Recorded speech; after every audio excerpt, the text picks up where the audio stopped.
But at the moment, what I'm seeing as Health Minister is a level of apathy, a level of complacency. I understand that, but I'm not happy about it. I'd also say this, the other area of danger is the place that we would normally consider to be the safest place on earth, our homes. You've already heard today that a number of the people who've actually now got the virus got it in a home situation. And we'll hear more detail about that in due course. But it is both a safe place and a dangerous place. We must treat this new world order, this new world of COVID, we must treat this new world of COVID, even in our own homes, with a high level of care and caution. Can I ask all... A globalist fat cat politician spilling the beans and finally telling the truth. Who would have thought? Welcome back, beautiful and amazing human beings. This is Ogrodowski of WeAreChange.org. A lot to get into today, especially with the absolute nonsense happening politically. Yes, we're going to be talking about fetal stem cells, more civil unrest, social distancing, extension of lockdowns, the outright, utter hypocrisy that we have to experience every single day. And yes, we're also going to be talking about The Fly. All of this as, of course, major establishment figures, along with the mainstream media, try to divide and conquer you as much as they can, dependent on the skin that you were born with, trying to indoctrinate this lunacy on the youngest amongst us, as we recently saw in elementary public schools in Virginia, where literally things like objectivity and perfectionism are, according to the education system, those are things that are, quote, racist. And as we fight because of the different DNA in our bodies, at the same time, the rich are becoming richer than ever, and the poor are becoming poorer. But don't worry about that. That's not important at all. Someone else's different DNA is. But we don't abide by that bull, and because of that, we're pretty much demonetized. But hey, at least we have t-shirts that say practice media distancing and other great political statements that, of course, can't be censored, that you yourself can wear right now out there in the middle of the streets, and there's nothing that could be done to stop them. We just got a new shirt, by the way, that we're calling the Glob, because we don't want you to be a glob. We do not want this future for you. And seriously, just don't be that person. There's a lot more to life than the limited paradigm portrayed to you by the mainstream media. So yeah, check out our store. We have shirts, masks, cell phone cases, hats, you name it. We could probably represent your political discontent very well. This Bill Gates is not a medical doctor shirt is doing very well as well. I always get a lot of comments when I wear mine outside in places like the grocery store. Don't Karen on me could help prevent some unneeded Karening out there. And yeah, we also have a lot of election special shirts, including sweaters, the bikinis. The bikinis are great, by the way. I'm surprised we were still allowed to have them up. Joe Biden sniffing your feet, socks. Where's our Trump bikini? I'm going to make that public today, by the way. Anyway, that's our shirt store. Check it out. And that's pretty much one of the main ways that we're supported right now. Also, by the way, if you didn't know, this Saturday in an area near Manchester, New Hampshire, we are doing a one-on-one survival self-defense apocalypse training course. 2 days, 1 night. It's going to be a lot of fun, just for $299. Seats are limited and are filling up fast. Get yours before they sell out. And we're going to be doing a lot of fun stuff that hopefully you won't need to ever use seriously, but at least you'll have the training skill set to survive, of course, very serious situations. Now, one of the reasons I started doing survival courses is because this is something that I've been taking seriously. It's been also a lot of fun,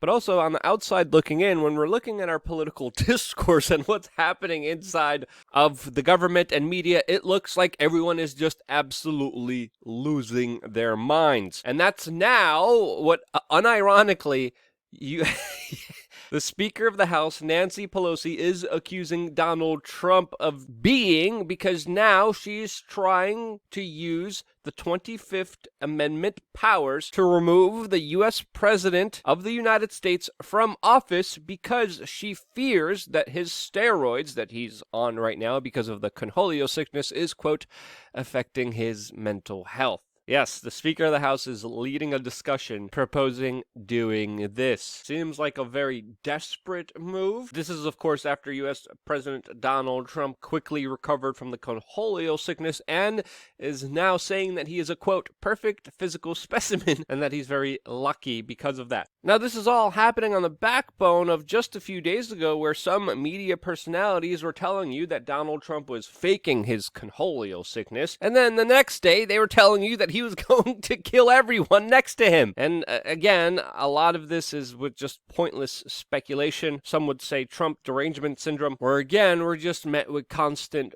dribble and insanity from a lot of establishment figures who literally look like they just make things up as they go along. And now another big propaganda effort that we're seeing underway is, of course, against Regeneron, which was a trial drug that U.S. President Donald Trump took. And it looks like now there's a coordinated effort to undermine that drug. And it honestly feels like the media is just waiting for any little opportunity or thing to blame Donald Trump on, like this, quote, Gothamist article that is now blaming him for, quote, delivering a devastating blow to New York City restaurants. Yes, of course, because it's Donald Trump who's the mayor and governor of New York who imposed some of the most serious restrictions and lockdowns than anywhere else in the world. All of this as they hired new government bootlickers going around businesses, shutting them down for the smallest infraction. All the while, they were cheering on protesters that were meeting in the streets in the tens of thousands. And yeah, of course, it has nothing to do with the local leadership. And of course, everyone in New York City voted for Donald Trump, so it has to be his fault. And again, this is frustrating because there's legitimate things that you could criticize Donald Trump on. There deserves to be serious conversations about some of his policies, yes, but we never will have that when we have this insane screaming and dribble from lunatics that are blaming him from everything that's wrong under the sun. And we have to understand these lockdowns, which are continuing to be extended after being told that it's only going to be 2 weeks. And then another 2 weeks, and then another month. These lockdowns are extremely political since, of course, many politicians and the businesses that they are close to don't have to shut down. And this is why billionaires are richer than ever, and the average person is getting screwed over more than ever. These lockdowns are not based on science. They are based off politicians trying to exert more power and control over you. And again, you really have to consider that these extended lockdowns literally remain until election time, specifically November 3rd in New York City. And you really have to start asking yourselves, what the hell is going on here, and understand that this has more to do with politics than it does science. And now we're lectured by other billionaires like Bill Gates, a man who very interestingly said he was donating all of his money to charity, but somehow his wealth increased dramatically. You know, the same guy who says who cares about children, but won't feed them, but is working on complicated medical procedures like jabs and abortions for them. The same Bill Gates who is very oddly connected to individuals like Jeffrey Epstein, who he lied about his association with, his friendship with, his meetings with before to the general public. Yeah, Bill Gates, that same Bill Gates is now lecturing us that you can have your life to normal under the best case scenario only by the end of 2021 when, of course, there's a corneal jab. Also, other individuals connected to Epstein and other abusers of children and women like Harvey Weinstein are, of course, the Como family, who, of course, are connected to a lot of the shady dealings, specifically with Harvey Weinstein. And as, of course, we know, Harvey Weinstein and Jeffrey Epstein, two peas in a pod, connected and, of course, protected by government. Yeah, I don't know. These individuals don't seem trustworthy. I wouldn't want to associate myself with any of them. Nonetheless, take advice from them? No, thank you. And again, the lockdowns and restrictions continue to happen in New York City, where now the New York City mayor, unironically, is demanding that protests stop immediately in New York City. Why? Well, because the protests are against him. When the protests call for racial division, yes, those protests are great because people are divided and conquered and they fight amongst each other and they don't blame anyone else except for different people of their skin color. Yeah, Black Lives Matter protests, all okay for the mayor, but the Jewish Orthodox community protesting because of more severe lockdowns against the government? No. No. That's unacceptable to Bill de Blasio. And my goodness, just when the hypocrisy couldn't be more rich, one moment protests are okay, another one they have to be suppressed immediately. It just shows you how absolutely deranged, illogical, and stupid government could be. But yeah, it's all Donald Trump's fault for what New York City has to deal with. And of course, the lockdowns, the restrictions are continuing to escalate all over the world, including in Germany, where there now is a curfew. Again, curfews are absolutely idiotic. It's just another excuse for police to hassle and arrest and to fine individuals who are walking around doing their own business. There's nothing scientific about curfews stopping the spread of the conholio sickness. It's just more idiotic lockdowns and restrictions that, if you compare to what's happening in Sweden, are absolutely evil. And even 6,000 scientists have come together, signed a petition, a public call for the lockdowns to be lifted, since, again, it looks like they are doing more harm than good. Again, we still don't know exactly what we're dealing with. A Chinese virologist whistleblower that just had our mother kidnapped in China released a second paper talking about the scientific fraud that is being organized against you right now, and how what we're dealing with could be a potential bioweapon. And all the anomalies of what's been happening, especially when you compare what's been happening in Sweden to the rest of the world and many other places like Tokyo to, of course, Milan, you see a huge disparity of data that absolutely makes no sense at all. And that's why it's always important to remain cautious, but aware of exactly what's going on. But I think the picture's pretty clear that these lockdowns, these restrictions are hurting more people than they are actually helping. But yeah, that's my take on it. Oh yeah. Also, in other distraction news, there was a fly on the VP's head during the vice presidential debates that were too boring to even devote any little bit of coverage to, or even to live tweet, in my opinion.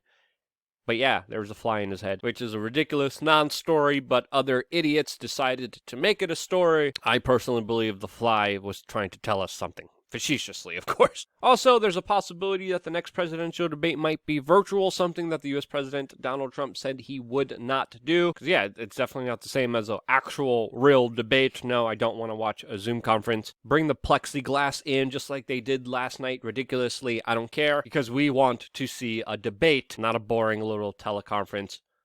And maybe we could see some actual issues addressed, but no, they probably will be ignored over, of course, all the shenanigans and nonsense and personal ego-driven, sensationalistic nonsense that the mainstream media loves to obsess about and is their new virtual crack. Also, more civil unrest in Wisconsin as protesters smashed storefronts and even personal residences' windows with rocks, because somehow that's going to help someone or help some... what the hell's wrong with these people? Oh, an injustice happened. Let's target a random citizen that has absolutely nothing to do with it and make their life miserable by destroying their property or physically hurting them. Yes, that's a great movement, an idea, of course, that gets the stamp of approval from a lot of government officials, mainstream media, and all the multinational corporations. Gee, I wonder why. And that's friggin' ridiculous. Sorry, I'm just off on a tangent. That's my particular take on it. If you appreciated it, share it with your friends and family members. Again, I hope to see a lot of you guys this Saturday. It's going to be a lot of fun. If you're into adventure, this is definitely going to be the place to be for you. I wouldn't be here if it wasn't for you, and this is why. Love you guys. Stay tuned for more here on WeAreChange.org.